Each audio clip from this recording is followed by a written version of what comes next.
guys. Good day. How's everybody out there? Today is a special day. I've been waiting for this for a very long time. I have just purchased 2 boxes of vintage Rico Reeds. These are the V cuts and they're 1.5.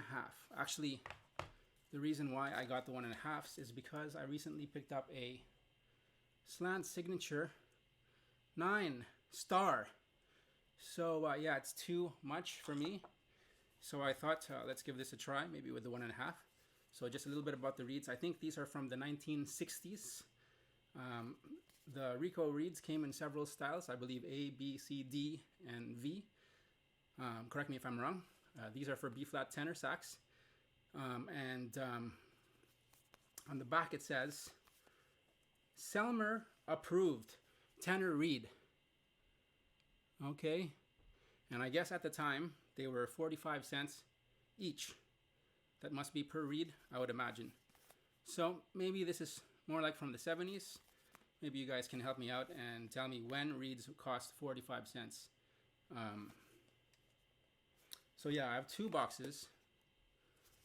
The other one says the same thing, but the serial number is 99MCS, whereas this one is 2BRZ. I don't know if that means anything. So they're sealed. That's the back of the box. They're sealed. So we're going to open them. Let's see. Let us open this guy first. Here we go.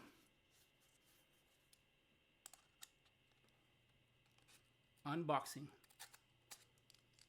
Okay, we're going to check them out.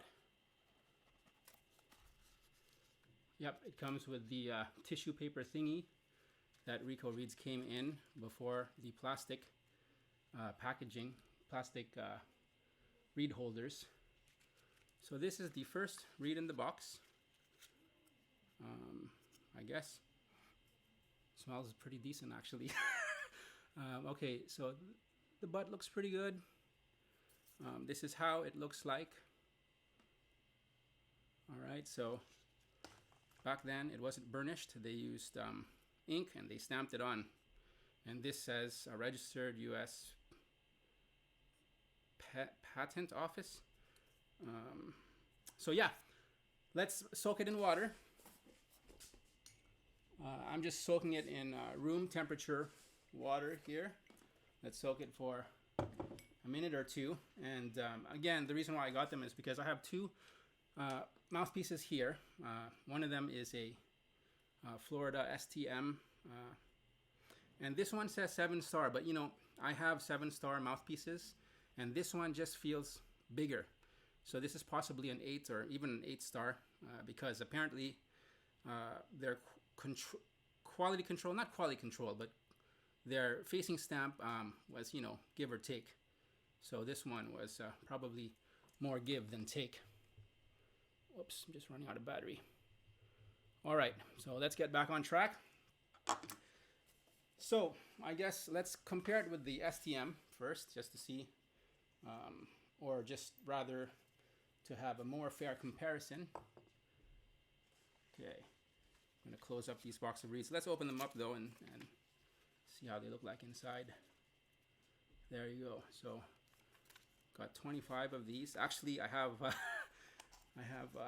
50 of these and another 150 on the way because a fellow saxophonist member in Facebook was kind enough to let them go for a very reasonable price.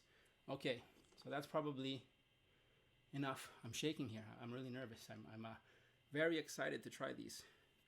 So yeah, so my saxophone is a Pirate. It's a student model version, and this one is the Parisian. And honestly, I like this a lot. I like this as much as I've liked my Selmers or Cons or Bushers, which are also the saxes that I own. But this is really my main saxophone, despite the fact that it's a student model saxophone from the 1960s. So we have a 1960s saxophone, a 1960s mouthpiece, and a 1960s reed. Okay, so going all vintage. Let's give this a shot. Oh, gotta turn the microphone down, or it was okay.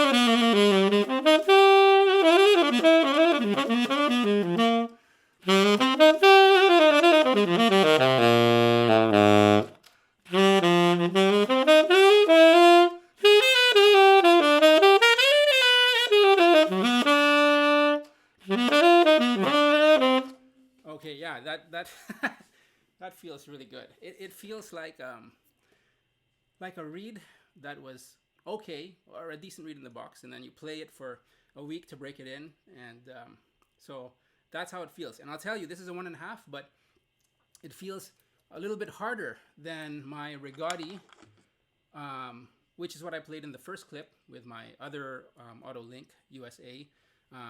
This one is actually a 5-star that was opened up to about a 7. Well, it says 7, but it feels more like a 6-star, probably because the refacer did an extremely great job.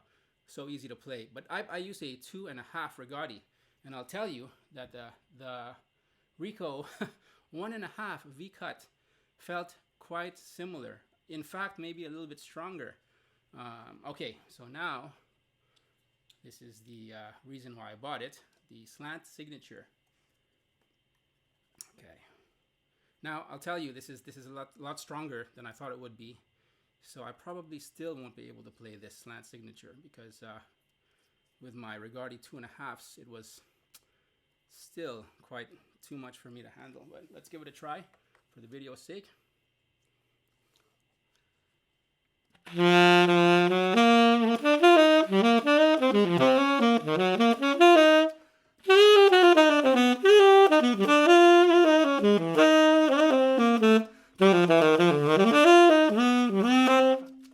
Okay, yeah, it's a little bit much for me, but I suppose if I shave it down a bit or buy a number 1 reed. But there you go. Yeah, so this is once again a much anticipated video. I've been waiting for a month or so for these reeds to come in the mail. Rico Brown Box V-cut reeds, vintage from the 60s or 70s. You guys let me know what you think, and we'll see you again soon.